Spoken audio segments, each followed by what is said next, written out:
Get Real group. I haven't gone live in a while and I didn't schedule this one. Usually I tell you ahead of time this is what I'm doing and I just do that. But I didn't. Hopefully you guys will pop on, notice that I'm doing this. Check it out later. I'll share it. That kind of thing. I'll keep it up. But I'm in LA. I'm at the Industry Network and I brought people here and there was something that kind of crossed my mind and has been hanging out there for a while and I just kind of wanted to say it to everybody because if you don't know, the Industry Network is a group of 75 of the people that are like big in the industry, whether they're in LA or in New York. Um, that's people that you'd want to know, want to get to know, that kind of thing. So if you're trying to be an actor or a model, the Industry Network is a great opportunity. But I was thinking about how much effort it takes to get here, how much work it takes to get here, how much work it takes to get anywhere in this industry. And there are some crazy thinking people out there that believe that they can dabble in this and be successful, or that they can, try it out a little bit and be successful. Success in any field does not come from doing it halfway. Success in any field does not come from not dedicating yourself or doing something different than anybody else so that you could do better than other people so that you can be ahead of the competition. That's any industry that you could possibly be in that's going to want that from you.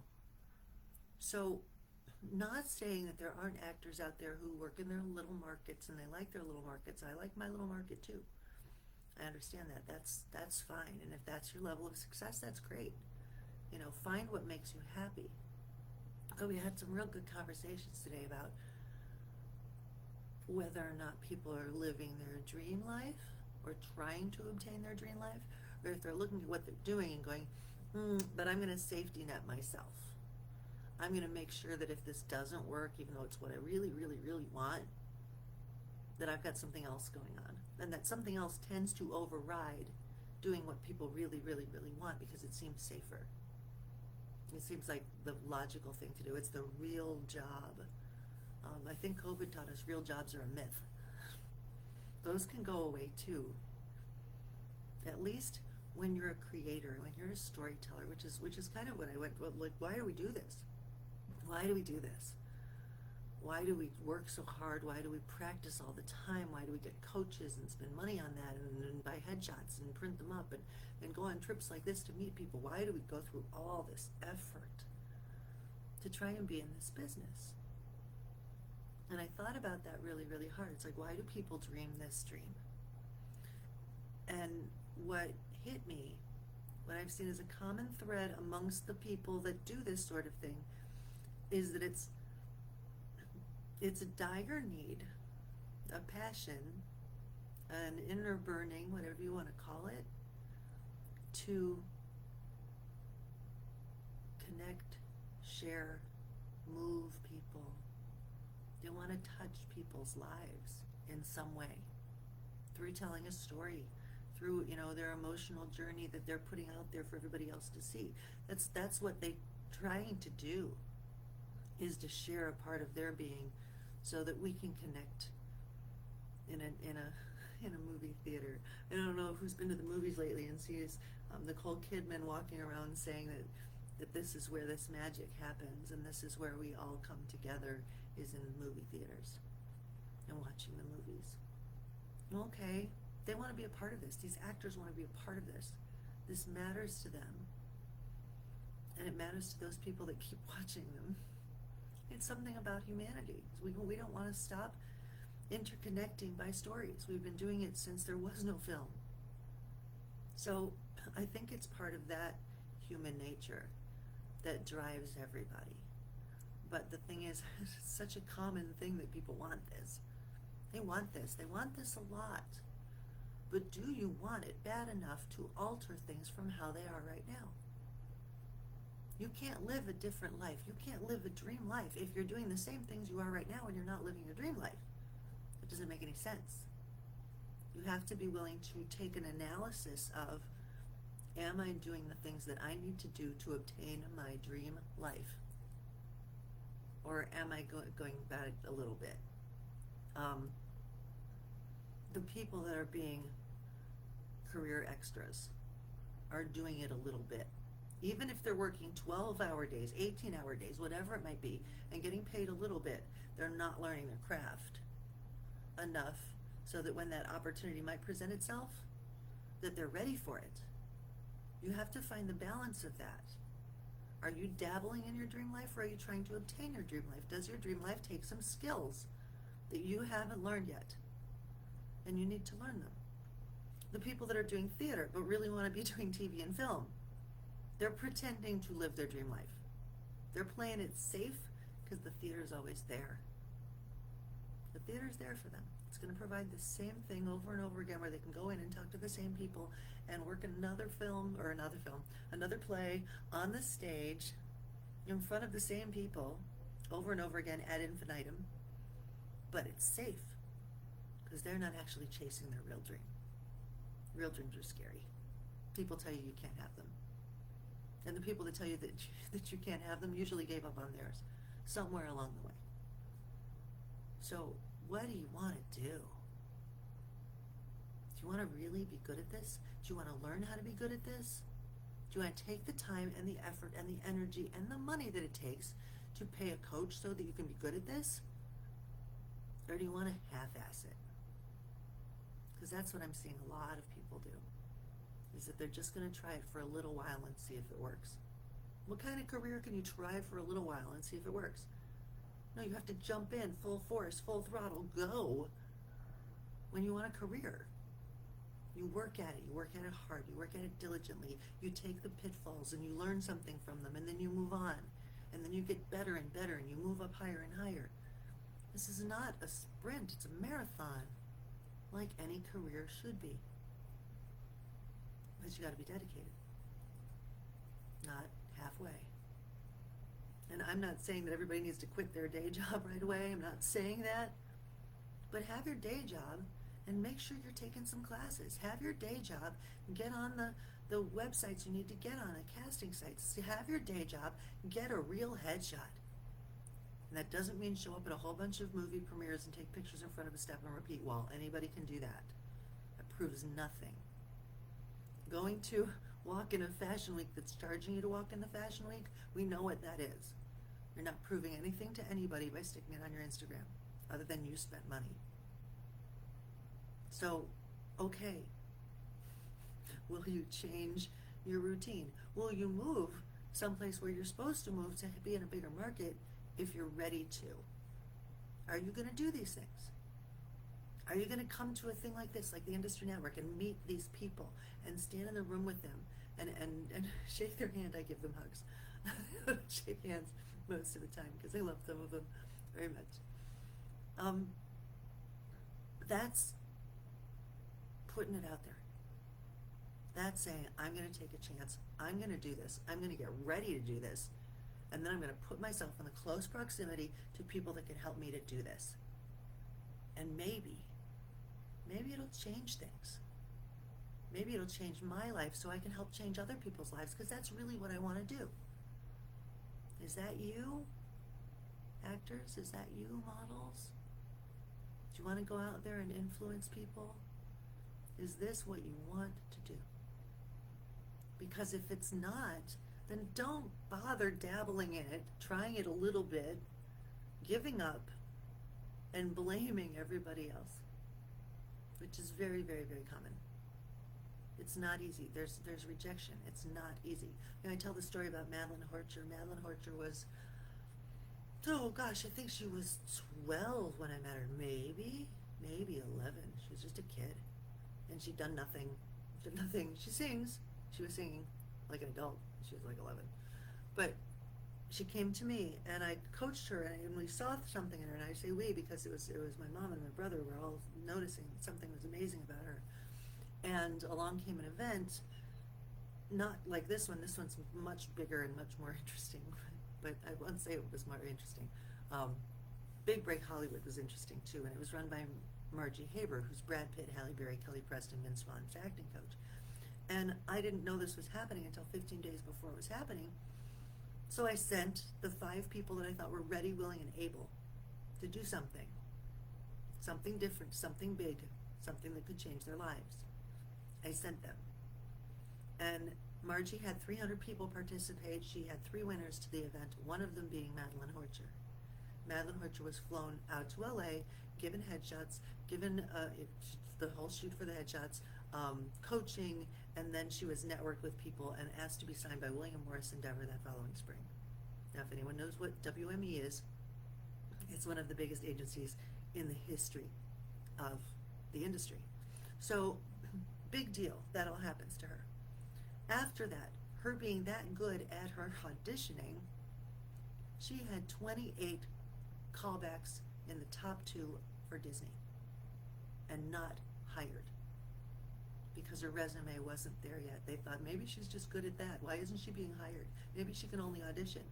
She didn't have the chance. It's like, okay, one of those vicious cycles. Okay, I'm not going to get the job because they've not seen me get the job, and I don't have the job to get the job to show them that I got the job. Seems like a dead end.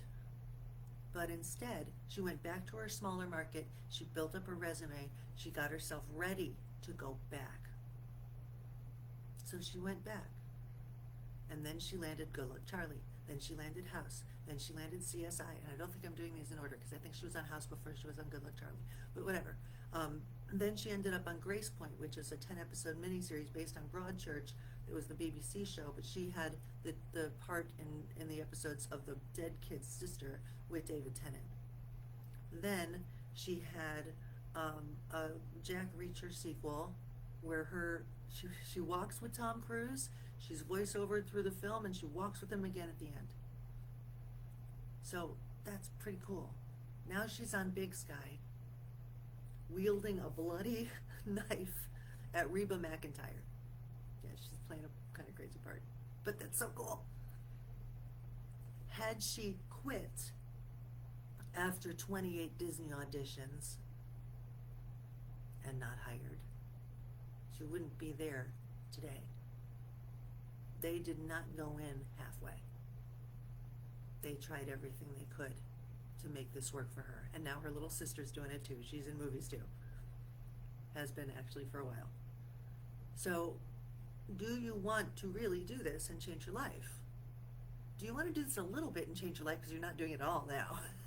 You can do that too. You want to do some local commercials? We'll do some local commercials. But you could really be starting to do something different that could turn into something very big.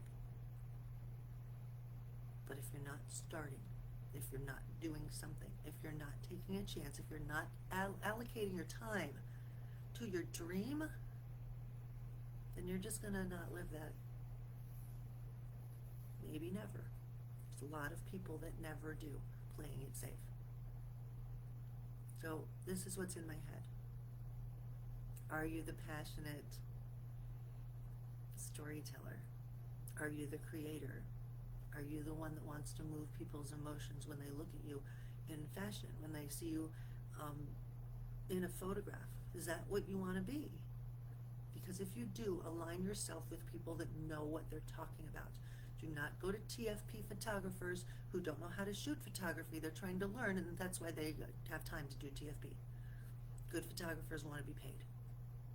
And then you take a few of those shots so that people think that you've been paid by good photographers, and you show people those.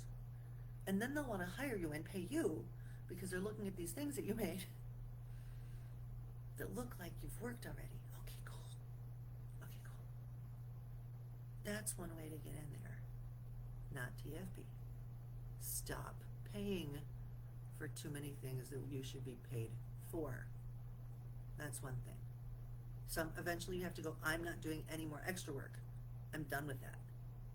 And when you say I'm done with that, start going and getting bigger stuff. Get yourself more qualified to get bigger stuff. Say, I'm really going to try this now. There's actors in LA out here that are going to class 5-6 times a week. If that's not you, and then they jump out of class and they go to an audition, and they jump out of class and go to another audition. But if that's not something that you've been doing, okay, great. I understand there's not as much opportunity in someplace else. I was going to say Schenectady or Sheboygan, but either of those actually has pretty good opportunity because it's close to New York. So erase that. Pick some podunk town, somewhere in Des Moines. There's a lot of online resources. I'm an online resource. There's a lot of people in the Get Real Facebook group that don't understand that I started the Get Real Facebook group so that people go to getrealmodelingandacting.net, which is similar to Facebook, but it's an online place just for actors and models and professionals. That's all that's in there. There are no people that are going to troll you. There's no scammy stuff. There's no commercials. There's no politics. There's nothing else that's like on Facebook. None of that stuff is in my getrealmodelingandacting.net. But you can keep an eye on everything that's going on that I can find, plus some, things to keep you motivated and things to make you learn and things to make you think and go, I put some of that in there too, and then try and do some events where I'm introducing people to really important people. Marie Anderson, who found Cindy Crawford, was one of my guests last month. So, and Joe McNeil, who I just saw tonight here in LA, who just got an award, a humanitarian award for his short film at the Cannes Film Festival. So there's some really interesting people that I network with, and then I bring them to my network. So getrealmodelingandacting.net is something you should join. Get the app. It's called a Mighty Network, and I'd love to see you all there too. This space has got a lot of people that aren't really over there yet. I'm also putting together my next team that's going to come with me here in January. So I would love for people to let me know if they think they'd be the next Team Gray. Today it was our first day doing anything that was, not us just hanging around and saying hi and getting ready. But we had a test shoot where the photographer was just gushing about my people because they've been practicing their posing and they did amazing today and they were so much fun. And then we had auditions for the Performers Showcase, which is the entertainment during the awards at the end of this all. And I brought a group of 5. I'm very selective. I have a very small group, and I kind of like it that way. But these people are ready, willing, and able. So out of my 5, they all auditioned for the Performers Showcase to be an actor or a model during it. All 5 of them made the first cut and went to a second person to see if they'd be in the Performers Showcase for acting. 2 of them got cast. So the parts were minimal, and there's probably 300 people here that they were up against. So they did really, really cool with that. 2 others are going to be walking in the model showcase. So really, really good results so far. People loving my people. And that's kind of what we do. Tomorrow we have cold read, we have commercial, we have monologues, we have scenes, we have runway for resort or swim, and then runway for fashion all tomorrow. So it's going to be a busy, busy, busy, busy day. Looking forward to it. So if anyone thinks this is an interesting thing and that it suits them, I don't want to bring anybody here to the Industry Network and have them do anything that doesn't suit them. Are you ready to do this? Are you able to do this? Do you have things in your life that are holding you back from doing this? Sometimes those are temporary. But if that's the truth, it's the truth. But that's what I want to know. Or are you ready to go? I'm in. I am all in for the in, and I want to be on Team Gray because I train my people really, really well between now and when we go, which would be January. So every weekend. I'm fascinated by the hearts and the minds of the creatives. That's kind of why I do this. I love these people. And I love watching them. I love watching them shed the fear or the things that they're telling themselves that are going to block them from doing the most amazing performances they could possibly do. And digging into that and going, okay, so what are you saying to yourself right now that's making it like this? Why are you feeling blocked? And I love doing that and figuring it out so that they are clear. They are clear to tell a truth. They are clear to be the character. They are clear to put themselves in a moment. Maybe make believe, but boy, does it look real. So that's what we do. The runway people are ready to work it. They're just ripping it up. Loving them. Absolutely loving them. So I'm going to have, pictures and videos and stuff like that I'll be showing. And I hope you take an interest and look at it for a second and go, should this be something that I do? And if it is, let me know. You know, I'm here. I'm here to help and see if we can change some lives, not just the lives of the talent, but the lives of those that they touch. And then they touch me along the way.